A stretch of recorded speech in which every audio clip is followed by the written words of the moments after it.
बेरोजगार वालों के लिए लाठी मारती है, उनको नौकरी नहीं दे रही है। लेकिन आज देख रहे हो कि जो कांवड़ ले जा रहे हैं उनको फूलों को वर्षा कर रही है। ये समाज सरकार भेदभाव नहीं करे जो बिल्कुल बिल्कुल भेदभाव है। हमारे ये सरकार का बहुत बड़ा षड्यंत्र है, जो कांवड़ियों पर इतनी बड़ी सुविधाएं देने का उनका बहुत बड़ा षड्यंत्र है, क्योंकि नेताओं के बच्चे तो विदेशों में पढ़ते हैं और ये जो मूल्यवासी हैं वो बच्चे उनको अपनी राह से भटकाने के लिए ये सब षड्यंत्र चल रहा है। लेकिन हमारा जो समाज मूल्यवासी है वो इस चीज को नहीं समझ पा रहे हैं अभी भी सरकार की नीति को।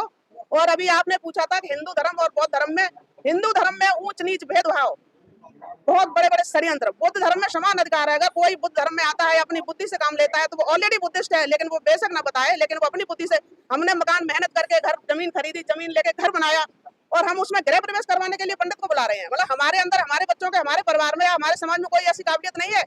जो घर हम बना सकते हैं तो उसमें हम अपने घर में अपनी परमिशन के घुस के नहीं सकते, किसी और की परमिशन। आप कोई नेता है क्या? नहीं, मैं नेता नहीं हूँ, समाज सेवी हूँ। तो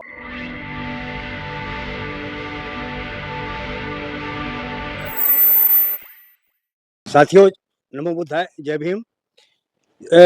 जो बोध गया का आंदोलन था, बोध गया से चल करके अब गांव-गांव, शहर-शहर और गली-गली में पहुंच चुका है। वो आंदोलन आज दिल्ली में नेसीपुर है, यहाँ पर जो बोध गया का आंदोलन यहाँ पहुंच चुका है। तो यहाँ बहुत सारे कार्यकर्ता जो आंदोलन उसके लिए यहाँ पर बैठे हैं काफी देर से। मैं आया तो समझूंगा कि आखिर ये लोग क्यों बैठे हैं। हमारे भक्त भी यहाँ पे बैठे हैं, तो इनसे समझूंगा कि आखिर आप लोग आंदोलन वहाँ गया से चल करके आप शहर-शहर, गाँव-गाँव जा रहे हैं, तो कितने कामयाबी अब तक मिली है? भंते जी से पूरी जानकारी लेता हूँ। भंते जी, सबसे पहले आपको नमो बुद्धाय, जय भीम। बनते जी, आपसे ये निवेदन है कि आप लोग गया से चल करके यहाँ पर गली-गली, गाँव-गाँव, शहर-शहर जा रहे हैं। कितनी अब तक कामयाबी आप लोगों को मिली है? कामयाबी तो अभी मिली नहीं है, कामयाबी हमको अभी मिलनी है और उसके लिए तो संघर्ष जारी है। और जो संघर्ष है हम लोगों का माओवादी को लेकर के, और जो बीटीटी जो एक्ट है उसको रद्द कराने के लिए, उसमें पूर्ण रूप से बौद्धों को सौंपा जाए। अभी जो स्थिति चल रही है, या जो 49 जो एक्ट है उसमें जो लागू हुआ था, उसमें 4 बुद्धिस्ट और 5 हिंदू थे। तो उसी को जो है रद्द करने के लिए और पूर्ण रूप से बौद्धों को सौंपा जाए, उसके लिए हम लोगों का ये धरना 12 फरवरी से जो शुरू हुआ था और आज भी जो है बोधगया से स्टार्टिंग हुई और जगह-जगह जो है गाँव-गाँव में, शहरों-शहरों में हो रहा है।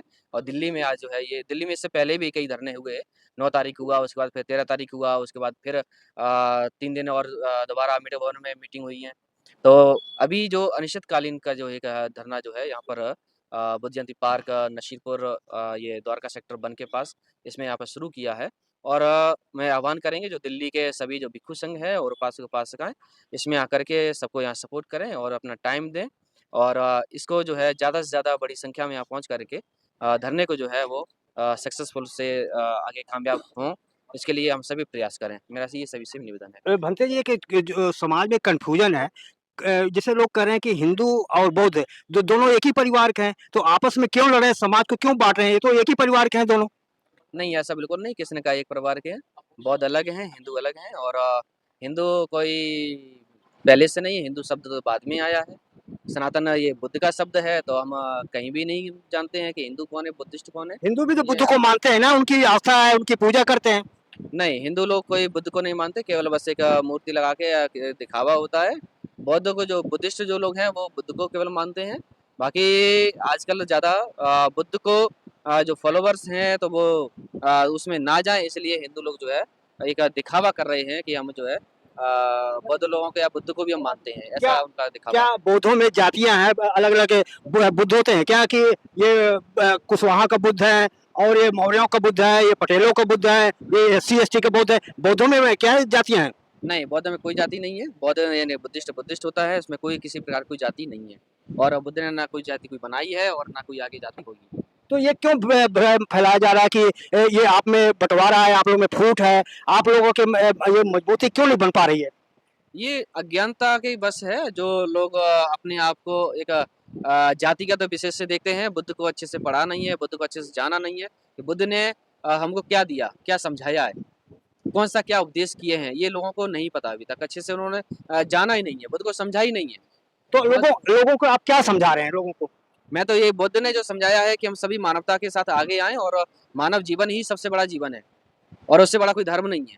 तो बुद्ध ने जो धर्म दिया है वो कोई एक पर्टिकुलर जाति के लिए, विशेष के लिए नहीं दिया, किसी एक धर्म के लिए नहीं दिया, बुद्ध ने सभी मानव कल्याण के लिए धर्म दिया है, सभी के लिए इक्वलिटी उसमें दी है। कोई इसका क्या नाम कोई ये नहीं दिया जैसे कि साक्य मौर्य या जो कुशवा हैं उनके लिए ज़्यादा होगा या उनको प्रथम मान्यता दी जाएगी, या जैसे हिंदू धर्म में क्या नाम जो शंकराचार्य है वो पंडित ही बनेगा, ये उनके अंदर ऐसी है। तो बौद्धों में ऐसा कुछ नहीं है कि अफवाहें सर ऐसा है। बंते जी को अफवाहें चल रहे हैं कि ये चंदा के लिए सब अलग अलग जगह जगह आप लोग कर रहे हैं, लामा के ऊपर बहुत आरोप लग रहा है कि ये चंदे के लिए जगह जगह जा रहे हैं, ये क्या मामला है जरा हमें दर्शकों को बताएं सर। देखिए, जब कोई एक काम किया जाता है और किसी काम में जब व्यक्ति सक्सेसफुल होता है, आगे बढ़ता है, लोग उसको समर्थन करते हैं, तो उसमें जो लोग नहीं आगे बढ़ रहे हैं, जो कुछ नहीं कर रहे हैं, तो उसका फिर वो विरोध करना शुरू कर देते हैं और उसका जो है उसको अपमान करना उसका शुरू कर देते हैं। ये अभी से नहीं है, बहुत पहले से भी रहा है। बुद्ध काल में भी बुद्ध के साथ भी हुआ है। बुद्ध ने लोगों को सबको मानवतावादी जब धम्म दिया, लोगों को जब जाति-पाति का उन्होंने जब विरोध किया, उन्होंने पाखंडवाद का जब खंडन किया, तो वहाँ पर जो क्या नाम दूसरे जो धर्म के अनुयायी लोग थे, उन्होंने बुद्ध का बहुत विरोध किया कि बुद्ध ऐसे हैं, बुद्ध वैसे हैं। ये तो बीटी एक्ट 1949 खत्म करो, ये क्या मामला है? तो बीटी एक्ट उसी के हम लोग जो है जो अभी हमने शुरुआत में जो बताया बीटी एक्ट जो है ये 49 में नेहरू के समय में ये एक्ट बनाया गया था महाबोधि टेम्पल के लिए। उसमें 4 मॉन्क हैं और 5 इससे इसको खत्म करने से क्या फायदा होगा? इसमें पूर्ण रूप से जो टेम्पल है, जो महाबोधि टेम्पल है, जो बुद्ध का है, वो बौद्ध लोगों को सौंपा जाएगा और उसको व्यवस्था रूप से उसको चलाया जाएगा। तो ये मामला कहीं दान पेटी का मामला तो नहीं है जो वहाँ पे जो ब्राह्मण के लोग बैठे हैं, दान का मामला तो नहीं है पैसा का? दान का कोई ऐसा मामला नहीं है, मामला है हमारी अपनी विरासत का, हमारे अपने घर का। अब आपके घर में कोई दूसरा व्यक्ति आके बैठ जाए, क्या आप उसको हमेशा के लिए उसको बैठे रहने देंगे? अपने हिसाब से उसको चलने देंगे? अब वो आपका घर है और आपकी विरासत है, आप अपने हिसाब से उसको चलाएंगे। और वहाँ पर जो है जो कर्मकांड जो हो रहे हैं या वहाँ पर जो दूसरी और चीज़ें हो रही हैं, वो हम अपने घर में वहाँ पे क्यों होने दें? बुद्ध ने जब उसका जो विरोध किया तो वहाँ पर वही चीज़ें हो रही हैं, तो इसके लिए हम उसका विरोध कर रहे हैं। लोग कह रहे हैं कि आस्था है, लोग अपनी आस्था के रूप में पूछ सकते हैं, उसमें क्या दिक्कत है आपको? नहीं तो आस्था के लिए तो ज़रूरी है कि आप हमारे घर में आइए, आस्था के लिए और भी जगह है, वहाँ पे जाइए। आप अपने घर में कीजिए ना, आप मेरे घर में आके क्यों कर रही है? जी, और भी बनते हैं, मुझसे जानूंगा। बनते जी, नमो बुद्धाय, जय भीम। आपको आपका स्वास्थ्य कैसे है? एकदम सही है। आप गांव गांव गली गली शहर शहर घूम रहे हैं, ये आपको इतनी उम्र में आपको थकाई महसूस नहीं हो रही है? नहीं, हम लोगों को थकान नहीं होती। हम लोग सीनियर सिटीजन होते हुए भी जवान हैं। तन से जवान नहीं है तो मन से जवान है, और जवानी के जोश में ही मैं बीटी एक्ट निरस्त हो तो हम अपने अपने बिहारों से निकल पड़े। तो आप लोग बिहारों से निकल जा रहे हैं, आपके सामने मैं देख रहा हूँ महिलाएं भी बैठी हैं, यहाँ पर बहुत सारे लोग यहाँ पर बैठे हैं, तो इनको क्या संदेश आप लोग दे रहे हैं? इनको यही संदेश है कि हमारा महाबोधि महाविहार मुक्ति के लिए मोंकों का साथ दें।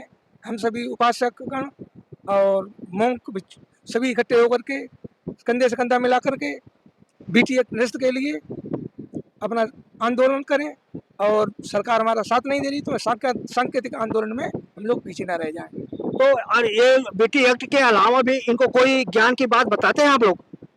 बिल्कुल बताते हैं, जीवन जीने की कला सिखाते हैं। सबसे पहले कोई काम करने के लिए हम बैठते हैं, सबसे पहले त्रिशण पंचशील लेते हैं। त्रिशण पंचशील में वो शील होता है, वो जिसे आचरण कहते हैं, और आचरण एक जीवन जीने की कला है। इस तरीके से अपने जीवन को हम अच्छी तरीके से चलाने के लिए अच्छी अच्छी बातों को बताते हैं। जी, बनते जी, कब तक ये धरना चलेगा यहाँ पर? ये जो आप दिल्ली में नसीपुर पार्क लगता है, तो यहाँ पर ये धरना कब तक चलेगा? ये इस धरना का कोई पता नहीं है, तो धरना अनिश्चितकालीन है, और अनिश्चितकालीन होने से हम लोग भी अनिश्चितकालीन समय को देखते हुए अपने चित्त को यही। बनते जी, यहाँ ना पानी की व्यवस्था है ना आपको खाने की व्यवस्था है, तो आप तो भूखे यहाँ मरेंगे। नहीं, ऐसा तो नहीं। जो और भी जो यहाँ के व्यवस्थापक हैं उनसे जानूंगा कि आखिर ये आपने व्यवस्था की है, तो यहाँ तो न पानी की व्यवस्था है, न खाने पीने की व्यवस्था है, तो कैसे आप लोग बैठेंगे? यहाँ हमारे सराउंडिंग में आप देख रहे हो, ये बस्ती है, ये हमारे उपासकों के घर हैं, हम लोगों के घर हैं। यहाँ बनने के लिए भोजन और सारी व्यवस्थाएं हैं, और यहाँ अनवरत ये चलता रहेगा। और जैसा कि अभी आप कह रहे हैं कि इसको कहाँ तक पहुँचे हैं, हमारे इस आंदोलन को सुनकर के सुप्रीम कोर्ट ने एक संज्ञान लिया है। हमारा जो बहुत पुराना केस पड़ा था महाबोधि को लेकर के। अपना परिचय बता दें पहले। सुरेश बौद्ध, मैं संघ से आया हूँ, youth Buddha society of India का मैं प्रेसिडेंट हूँ, और इस धरना में मैं शामिल होने के लिए आया हूँ। तो मैं एक बात बता दूं कि 29 तारीख को सुप्रीम कोर्ट हमारे उस अपील को सुनने जा रहा है। हाँ। तो ये हमारे धरना की एक तरक्की है और एक हमारा इम्प्रूवमेंट है। और पूरे देश में आज गिना जाए तो 9000 से ज़्यादा जगहों पर, आज में जैसे मेरी यहाँ पर शुरू हुआ है, तो पिछली 1 तारीख से लेकर के अब तक 9000 से ज़्यादा बिहारों में, संस्थानों में, पार्कों में, जगहों पर धरना शुरू हो गए। और मैं भारत सरकार से ये शांतिपूर्ण धरना दे करके हम अपने बिहारों को, अपनी विरासत को अपने हिसाब से जो दूसरे लोग कर रहे हैं ना, वैसे ही हम अपने हिसाब से उसका संचालन करें, बस यही मेरी मांग है। सर आपसे एक निवेदन है, आप हमारे दर्शकों को समझाएं। कहा जा रहा है कि ये भंगते लोग कई गुटों में बटे हैं, ये चंदे के मामला है, ये अलग अलग, तो ये विवाद क्यों हो रहा है, ये क्यों नहीं हो रहे सारे भंगते? भाई साहब, भंते लोगों के पास पैसा नहीं होता है, भंते लोगों के पास हम लोग उपासक ही पैसा देते हैं। कोई भंते बटा नहीं है, कोई ग्रुप नहीं है। अब लग ऐसा रहा है लोगों को कि अलग अलग जगहों पर एक भंते थोड़ी कर सकता है। महाराष्ट्र में कोई और है, गुजरात में कोई और है, यूपी में कोई और है, बिहार में कोई और है, या दिल्ली में कोई और है। ये कोई षड्यंत्र कर रहा है क्या ये बात? एकदम पूरा षड्यंत्र लोग रच रहे हैं, इसलिए हम लोग रास्ते से विचलित नहीं है। हमारी बिच्छू पूजनी सब आपके बीच में फूट डालें? अब उनका काम है, वो कर रहे हैं, मेरा काम नहीं है। मेरा काम तो है, आपको लग रहा है कि ये फूट डालने के लोग कर रहे हैं कि ये भक्तों को गुटों में बांट दो, जातियों में बांट दो, ये आपस में लड़ेंगे? मैं उनको भी धन्यवाद इसलिए दे रहा हूँ, जितना वो हमें बांटेंगे उतने ये मजबूत होंगे। जी सर, आपका परिचय सर? मैं रामवीर सिंह एडवोकेट जी। साक्य महासभा का लीगल एडवाइजर, राष्ट्रीय साक्य महासभा का। आज के धरने को क्या कहेंगे? आज के धरने को ये सांकेतिक धरना है। हमारा जो नेता है आकाश लामा जी, जो बौद्ध गया में धरना चला रहे हैं, उसके हम सपोर्ट में ये धरना हमने यहाँ पर रखा है। और ये धरना हमारा जब तक चलेगा, जब तक महाबोधि महाविहार मुक्त नहीं हो जाता, ये धरना हमारा रेगुलर चलता सर रहेगा। आकाश लामा को बहुत बड़े आरोप लग रहे हैं, वो क्या कहेंगे कि वो कह रहे हैं कि चंदा के लिए जगह जगह जा रहे हैं और चंदा कोई हिसाब नहीं दे रहे हैं? एक मिनट सर, मैं इसका जवाब देता हूँ। आकाश लामा चौथे व्यक्ति है। इस आंदोलन को सबसे पहले शुरू किया था सर अलेक्जेंडर कनिंघम ने खुदाई करके। दूसरे जो विदेश के थे, दूसरे हमारे लीडर थे अनागारिक धर्मपाल जी, श्रीलंका से आए थे, उन्होंने महाबोधि के आंदोलन को शुरू किया था। फिर तीसरे हमारे लीडर थे सुरेश ससाई जी, जो जापान से आए थे बनते जी। तब तक बाबा साहब ने दीक्षा ले ली। उनके बाद हम सुरेश ससाई जी के साथ हम कुछ बौद्ध लोग जुट गए और ये धरना आगे तक चला। उसके बाद ये चौथे व्यक्ति जो है वो आकाश लामा जी है। तो ये धरना बराबर आकाश लामा जी के पास ये है वो है, लो ये तो षड्यंत्र है भाई साहब। हम पूरे भारत के बौद्ध एक हैं, पूरी दुनिया के बौद्ध एक हैं, और बिना पैसे के कोई काम नहीं होता है। हम उपासक लोग पैसे इकट्ठे करते हैं, लगाते हैं। उनका एक बयान आया था, पूना में गए थे, कर ये नागों की वजह से जो बुद्ध फल फूल रहा है, बाकी और कोई मामला नहीं है। उस बयान को कैसे देखते हैं आपको? नाग मतलब सर्प से मतलब नहीं है। नाग एक राजवंश था, और उस राजवंश क्या नागपुर के अलावा और कोई पुराण से नहीं है? ये लुम्बिनी में भी थे लोग, राजा लोग, ये रामग्राम में भी थे। तो नागपुर का क्यों महत्व दिखा रहे थे? भाई साहब, कभी कभी क्या हुआ, कभी कभी ऐसा कुछ नागपुर का नाम रख दिया उसके नाम से, इसलिए दिखा रहे हैं। हमारे संघ के सामने साक्य राजा था। हाँ सर, बनते जी क्या करें?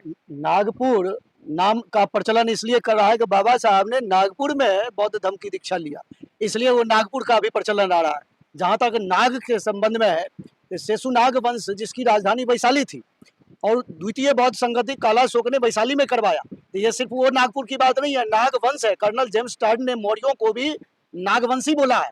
और आज भी बिहार के एरिया में, मुहावरों में आज भी प्रचलन है कि धरती शेष नाग पर टिका हुआ है। शेष नाग का मतलब शेषुनाग वंश, जिसकी दूर दूर तक सत्ता था। तो ये मतलब है शेषुनाग वंश से। बनते जी, थोड़ा आपसे, क्योंकि आप तो जमीनी पे काम कर रहे हैं, आप तो घर परिवार सब छोड़ रखे हैं, पूरा समाज ही आपको सारा दे रहा है, तो ये जो आज यहाँ धरने में बैठे, ये पिकनिक मनाने के तो नहीं है? 1 घंटा बैठेंगे चल देंगे? यह अनवरत चलता रहेगा। जिन लोगों को जितना ही समय मिलेगा वो अपना समय देंगे। जहाँ तक बात है कि हम कितना सफल हुए, मैं यह समझता हूँ, कल तक हम लोग घर में थे, आज ये बोध गया का मामला के वजह से हम घर से बाहर तो निकले। आज भी यहाँ पर यदि कुछ स्टार्ट तो हुआ, दिल्ली में यह प्रोग्राम पहली बार इस महाबोधि विहार लेकर के कम से कम स्टार्ट तो हुआ यहाँ पर। अब यहाँ के बाद और जगह भी होगा। जो इस पार्क में आप लोग हैं, इस पार्क का नाम है बुद्ध जयंती पार्क। ये बुद्ध जयंती ऐसे नहीं रखा गया, क्योंकि यहाँ के अगल बगल में बौद्ध उपासकों की संख्या है, जिस वजह से बुद्ध जयंती पार्क रखा गया। अन्यथा बुद्ध जयंती पार्क नहीं रखा जाता। ये बौद्धों की वजह से रखा गया, बौद्धों के जागरूकता के वजह से ये बुद्ध जयंती पार्क है। सर भंते जी, आपसे मैं जानूंगा कि ये जो आपके यहाँ पे बैठे हुए हैं, इनको देखकर कि कितना आपको हौसला बढ़ रहा है कि आप लोग को कामयाबी आगे मिलेगी? मैं तो यह समझता हूँ, ये तो बहुत संख्या है। अभी चर्चा किए थे, और नागरिक धर्मपाल तो अकेले थे जिन्होंने इस विरासत को बाहर निकाले। अलेक्जेंडर कनिंघम तो अकेले थे। अब तो 50 के बाद से बहुत सारे लोग धीरे धीरे करके जग रहे हैं। अब ये जो जितने लोग बैठे हुए हैं, इनको आप व्यक्तिगत रूप से नहीं समझे, ये सभी लीडर हैं। और इन लोगों को भी मैं एक यह भी संदेश देना चाहता हूं कि यदि आप शहद की तरह से मीठा चाहते हैं, तो मधुमक्खियों की तरह से एकजुट रहना पड़ेगा। ये हमें अलग अलग बंटने की जरूरत नहीं है। SC ST OBC ये अलग लामा जी हैं या कोई और भी है, हम सब मिलकर के एक बौद्ध परिवार हैं जो बुद्ध के अनुयायी हैं। उन सबों की आवश्यकता है कि एकजुट हो। महेंद्र जी, एक लास्ट सवाल आपसे। कहा जा रहा है कि आप लोग जो हिंदू परिवार बौद्ध परिवार एक जगह बैठता था, आप लोग समाज को बांट रहे हैं, उनको तोड़ रहे हैं, आप लोगों पर आरोप लग रहा है, क्या कहेंगे? नहीं नहीं, सवाल जो आप हिंदू परिवार की बात इससे पहले भी आपने पूछा, जी। 51 के जनगणना से पहले जो भारत आजाद हुआ, उससे पहले हिंदू शब्द ही कहीं पर रजिस्टर्ड मेंटेन नहीं होता था, जबरदस्ती उसके बाद दिया गया कि धर्म कौन सा, हिंदू। आज जो ये लोग सनातन की बात बोलते हैं, सनातन तो बुद्ध का शब्द है, सनातन शब्द बुद्ध का शब्द है, सनातन किसी दूसरे धर्म ग्रंथ में नहीं है। ये सनातन धन एस धम्मो सनातनो, यह धम्म सनातन है, सनातन मतलब सदा से है, तो सनातन भी उनका नहीं है, नाम चेंज कर दिया हिंदू शब्द, हिंदू शब्द नाम चेंज कर दिया। जरूर, धन्यवाद। तो और भी लोग हैं कि सर, आप जो यहाँ पे धरना पे बैठे हैं, इतना उम्र हो करके, कैसे आपको ये ऊर्जा मिल रहा है, ताकत मिल रही है? अरे हम यहाँ के वरिष्ठ नागरिक हैं, इसी इलाका के। आपने तो घर में बैठकर नाता पोते खिलाना चाहिए, यहाँ पे क्यों आप समय बर्बाद कर रहे हैं? नाती पोता खिलाने की क्या जरूरत है, यहीं बैठे रहेंगे जब तक यहाँ का धरना चलेगा तब तक। क्या मिलेगा यहाँ पर धरना प्रदर्शन देकर? अब नहीं कुछ मिलेगा तो नहीं मिलेगा, सरकार जाने जो, तो हम अपना मतलब कोशिश कर रहे हैं, अब सरकार जो करे सो करे ही भाई। चलो ठीक है। हमारे महिलाएं भी है बीच में, मुझसे जानूंगा कि कुछ महिलाएं हैं, ये आज धरने पे बैठी हैं, इनका क्या मानना है? आज यहाँ पे आप लोग धरने पे बैठे हैं, तो यहाँ से आके क्या आपको मिल रहा है संदेश? हमें महाबोधि महावीर मुक्ति आंदोलन के लिए यहाँ पर सभी लोग एकत्रित हुए और हम तब तक संघर्ष करते रहेंगे जब तक हमारा महाबोधि जो महावीर मुक्त नहीं होगा, और हम संघर्ष करते रहेंगे। ये भंते क्या संदेश दे रहे हैं आप लोगों को? क्या बताया अब तक आपको? यही बताया कि हमें अपनी जो विरासत है बचाने के लिए हमें संघर्ष करना है। आप हिंदू हैं, बौद्ध हैं? आप हम बौद्ध हैं, हम शाक्य हैं। तो शाक्य जातियों, बौद्धों में जातियां होती हैं क्या? नहीं, बौद्धों में जाति नहीं होती। तो आप शाक्य बता रहे हैं, तो बौद्धों बौद्धिस्ट है। बौद्धिस्ट हैं? जी। तो आपका परिचय? अच्छा, मैं तृप्ति शाक्य, अच्छा एडवोकेट। जी। आप क्या लगता है कि जो जैसे कहा जा रहा है देश में, आप एक महिला के नाते कह रहा कि इस दिन आना चाहिए, तो हिंदू राष्ट्र बनाने में ज्यादा विकास होगा, क्या आपको लग रहा है, क्या होना चाहिए? हिंदू राष्ट्र बनाने में विकास नहीं होगा, बौद्ध राष्ट्र बनाने में विकास होगा। क्या विकास होगा उसमें? क्योंकि बुद्ध जी ने जो संदेश दिया है, मानवता का जो संदेश दिया है कि सभी मानव है ना, अच्छे से सभी रहें। आप महिलाओं को क्या संदेश दे कि आपको जो देख रहे हैं हमारे दर्शक, महिलाओं को क्या संदेश है? महिलाएं तो केवल घर में बंद रहती हैं, उनसे बौद्ध से कोई मतलब को, तो कथा भागवत में जाके समय व्यतीत करती हैं, जाके वहाँ पर अपने पति को ज्यादा उम्र देने के लिए करवा चौथ करती हैं, उनको क्या संदेश देंगी आप? सब पाखंडवाद है, और जितनी महिलाएं बौद्ध धर्म में आएंगी सब जानेंगी, शिक्षा लेंगी, जागरूक होंगी। जागरूकता फैलाना है, बौद्ध धर्म का मेन जो संदेश है जागरूकता फैलाना। आपको डर नहीं लगता कि जो देवी देवता है उनको पूजा नहीं करोगे, घर में कलेश होगा, पति जो आपको छोड़ देगा, आपको कहाँ से न्याय मिलेगा अगर देवी देवता पूजा नहीं करेंगे आप? पाखंडवाद से पूरी तरीके से मुक्त हूँ। आपको डर नहीं लगता? जी नहीं, बिल्कुल नहीं डर लगता। आप घूंघट नहीं काटती हैं, आपको समाज को लाज शर्म है कि नहीं? नहीं, समाज का भी डर नहीं है। आप घूंघट तो नहीं काटती? घूंघट क्यों नहीं? ये सब पाखंडवाद है, अंधविश्वास है। ये सबकी घूंघट निकालो, बड़ों का सम्मान हृदय से होता है, दिल से होता है। घूंघट काट करके आप घूंघट काट लो, जेठ के आगे, ससुर के आगे, और उनकी इज्जत न करो, तो घूंघट काटने में इज्जत है, उनकी मान सम्मान देकर? मान सम्मान में इज्जत है, मान सम्मान होना चाहिए। घूंघट काट लो और मान सम्मान ना करो तो वो कैसी इज्जत? तो आप बहुत बहुत धन्यवाद, आपने हमारे समय दिया। एक हमारे बहन जी हैं। सर, बहन जी आपसे जानो कि ये आपने यहाँ पर एक बोर्ड लगा लिया है, इसका क्या मतलब समझे आपने? ये महाबोधि विहार को मुक्ति आंदोलन के लिए हम लोग सांकेतिक धरने पे बैठे हैं। यहाँ पर हम लोग दिल्ली से हम लोग बोध गया भी गए थे, और उसके बाद हम लोग शंखा में भी, हमारे एक भाई देश अध्यक्ष हमारे भाई जी हैं, उनके वहाँ भी हम लोग गए थे उनके समर्थन में। यहाँ वो लोग हमें समर्थन देने आए हैं, तो हम इसी उद्देश्य से बैठे हैं, और जब तक ये सरकार कोई न कोई डिसीजन इस पर नहीं लेती तब तक हम लोग हटेंगे नहीं। बहन जी, आप महिला हैं, तो महिलाओं के बारे में अब ज्यादा मैं पूछूंगा कि जिस तरह से महिलाएं आज पाखंड में लिप्त हैं, तो क्या वो शिक्षा एक कारण है, या जानबूझ के उनके घर वाले ये कहते हैं कि नहीं बाहर मत निकलो, आपको इसी में आपका कल्याण है? वो एक्चुअली ये है कि बहुत काफी समय से इन चीजों में जकड़ दिया महिलाओं को। महिलाएं नहीं समझ पा रही है, उनके जो श्रृंगार का जो सामान है वो उनकी हथकड़ी बेड़ी है। उनको इसीलिए ये सब इस सब में डाला गया कि ये अपने मतलब अधिकार और अपना वो न जान पाए कि हमारे राइट क्या है, हमारा अधिकार क्या है। तो महिलाएं वही सब में आज भी जकड़ी हुई है, पढ़ी लिखी महिलाएं भी वही सब में जकड़ी हुई है, नहीं निकल पा रही हैं, लेकिन धीरे धीरे जरूर निकलेंगी। हमारा ये प्रयास है कि हमारी माता सावित्रीबाई फूले का भी अंश है हम लोग, लेकिन अभी उनके पग चिन्हों पे हम नहीं चल पा रहे हैं, अभी हम उससे भटके हुए हैं। और धीरे धीरे हम लोग प्रयास करते हैं, कुछ मीटिंग्स करते हैं महिलाओं को ये सब बताने के लिए। कुछ महिलाएं समझती भी हैं, कुछ महिलाएं उसका विरोध भी करती हैं।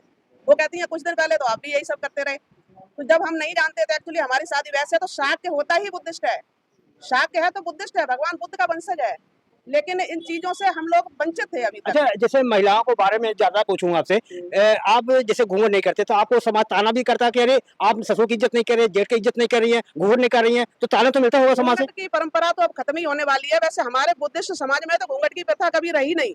अब हम लोग उस धर्म से ही, उससे मतलब जो हमारी संस्कृति थी, हम उससे वंचित हो गए थे। घूंघट क्यों काटते हैं? अब घूंघट तो पहले बताई जाती है, कुछ ऐसी महिलाओं को पर्दे में रखने की ऐसी कुछ साजिश रची गई थी। आपको क्या बताया गया?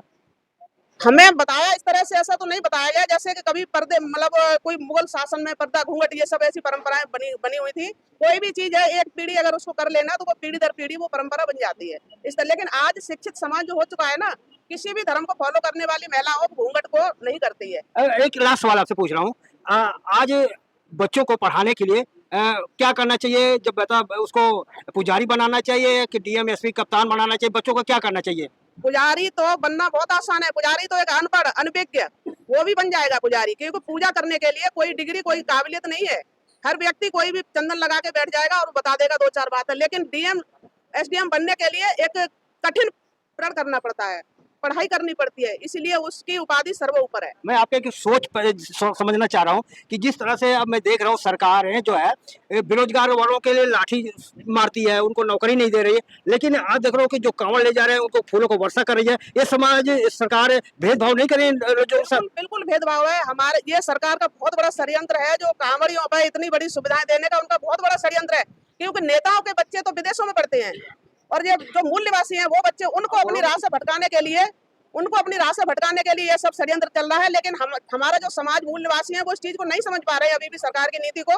और अभी आपने पूछा था कि हिंदू धर्म और बौद्ध धर्म में ऊंच नीच भेदभाव, बहुत बड़े बड़े षड्यंत्र। बुद्ध धर्म में समान अधिकार है। अगर कोई बुद्ध धर्म में आता है अपनी बुद्धि से काम लेता है तो वो ऑलरेडी बुद्धिस्ट है, लेकिन वो बेशक ना बताए, लेकिन वो अपनी बुद्धि से, हमने मकान मेहनत करके घर जमीन खरीदी, जमीन लेके घर बनाया और हम उसमें गृह प्रवेश करवाने के लिए पंडित को बुला रहे हैं। मतलब हमारे अंदर, हमारे बच्चों के, हमारे परिवार में या हमारे समाज में कोई ऐसी काबिलियत नहीं है।